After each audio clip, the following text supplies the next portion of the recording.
প্ৰাচীন চীন দেশৰ অন্যতম প্ৰখ্যাত পণ্ডিত কুং ফু চুৱে কিছুকালৰ বাবে চু ৰাজ্যত বাস কৰিবলগীয়া হৈছিল। এদিনাখন চু ৰাজ্যৰ ৰজাৰ বৰ ডাঙৰ বিষয়া এগৰাকীয়ে প্ৰেৰণ কৰা তেওঁৰ অধীনৰ সৰু বিষয়া এগৰাকীয়ে আহি কুং ফুক জনালে যে মহাশয়, মোৰ ঊৰ্ধ্বতন বিষয়াই আপোনাৰ ওচৰলৈ আহিব বিচাৰে।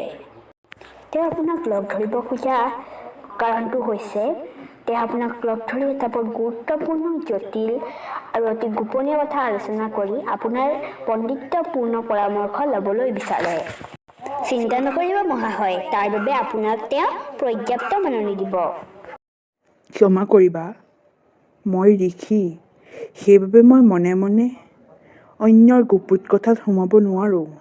সেয়া মোৰ ধৰ্ম নহয়। সেই কথা শুনি ৰাজবিষয়াৰ তলতীয়াজনৰ প্ৰস্থান ঘটিল যদিও ৰাজবিষয়াই নিজে আহি পণ্ডিতৰ ঘৰ পালেহি। উপায় নাপাই পণ্ডিতে যাবলৈ সাজু হ'ল। ডাঙৰীয়াসকল, আপোনালোকে অলপ সময়ৰ কাৰণে কোঠাটো খালী কৰি দিয়ক।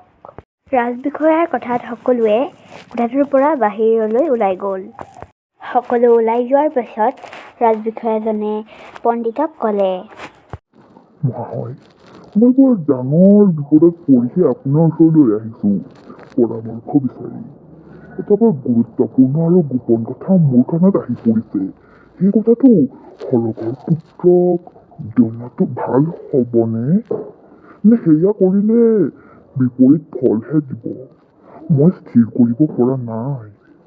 যদি মই শুনা কথাটো মিছা হয়, যোনে ষড়যন্ত্ৰ কৰিছে সেইকেইজনে মোক প্ৰাণে মাৰিবলৈ চেষ্টা কৰিব। আৰু যদি সঁচা হয়, সৰগৰ পুত্ৰই ক'ব, সেই কথাটো জানিও মোক কিয় আগে নজনালি? তই নিশ্চয় ষড়যন্ত্ৰকাৰী লগ দিছ বুলি প্ৰাণে মাৰিব। প্ৰভু, মোৰ ইনেও বিপদ তিনেও বিপদ। সেইবাবে মই কথাটো জনোৱা উচিত নে অনুচিত তাৰ পৰামৰ্শ বিচাৰিহে আপোনাৰ ওচৰলৈ আহিছোঁ।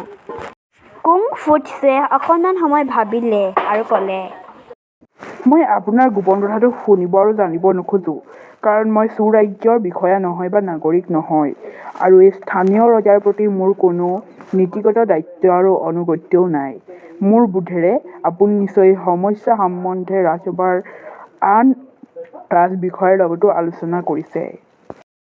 মহাশয়, মোৰ একেবাৰে অন্তৰৰ মিত্ৰ দুগৰাকীৰ বাদে আন কাৰো লগত এই সমস্যাটোৰ বিষয়ে আলোচনা কৰা নাই, আৰু তেওঁলোককো কোৱা নাই গোপন সংবাদটো কি চৰিত্ৰৰ, যিয়ে ৰজা আৰু ৰাজ্যৰ বাবে বিপদ মাতি আনিব পাৰে। আপুনি গোপন কথা এটাৰ সম্ভেদ পাইছোঁ বুলি কৈয়েই নিজৰ জীৱনৰ প্ৰতি বিপদ মাতি আনিছে।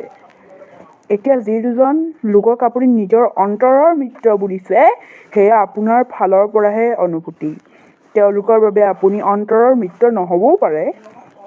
তেখেত দুজনে আৰু 10 জনৰ আগত হয়তো কৈ ফুৰিছে, আপুনি কিবা এটা বৰ গুৰুত্বপূৰ্ণ গোপন কথা জানে। আপুনি জনা কথাটো কেনে চৰিত্ৰৰ সেইটো প্ৰকাশ নোহোৱাৰ ফলত সি আৰু বিপদজনক হৈ পৰিছে।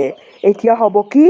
ৰাজসভাৰ প্ৰতিজন অপৰাধ কৰা বিষয়া অথবা ৰজাৰ বিৰুদ্ধে ষড়যন্ত্ৰ কৰা বিষয়াই ধৰি ল'ব, আপুনি নিশ্চয় তেখেতৰ ব্যক্তিগত অপৰাধৰ কথা জানে অথবা অনুমান কৰি লৈছে। মোৰ লগত এইদৰে কোঠালিৰ পৰা মানুহ খেদাই গোপনে কথা পাতি মোৰ জীৱনলৈও আপুনি বিপদ মাতি আনিছে। মই এতিয়া আপোনাক মাত্ৰ এটাই উপদেশ দিব পাৰোঁ, সেয়া হৈছে আজিয়েই আপুনি চু ৰাজ্য এৰি সপৰিয়ালে আন কোনো ৰাজ্যলৈ পলাই যাওক, যদি নিজৰ পৰিয়ালৰ জীৱন বচাবৰ ইচ্ছা আছে। ৰাজবিষয়াজনে ভাবি চাম বুলি কৈ কুং ফু চুক বিদায় দিলে। ৰাজবিষয়াজনৰ পৰা বিদায় লোৱাৰ পিছতেই কুং ফু চুৱে নিজৰ পৰিয়াল আৰু শিষ্যসকলক লৈ চু ৰাজ্য এৰি চীন ৰাজ্যলৈ গুচি গ'ল। চু ৰাজ্য এৰি থৈ যোৱাৰ পিছদিনাখনেই কুং ফু চুৱে গম পালে যে ৰাজবিষয়াজনক তেওঁলোকে ৰাজ্য এৰি অহাৰ পিছদিনাখনেই কিছুমান লোকে হত্যা কৰিছে। সেয়েহে আমি কোনো গোপন কথা জানিলে সেই গোপন কথাৰ সম্ভেদ পাইছোঁ বুলি সকলোতে গাই বাই ফুৰিব নালাগে। যদিহে যোনে সেই ষড়যন্ত্ৰ কৰিছে তেওঁলোকৰ কাণত পৰে, তেতিয়া তোমাৰ মৃত্যু নিশ্চিত।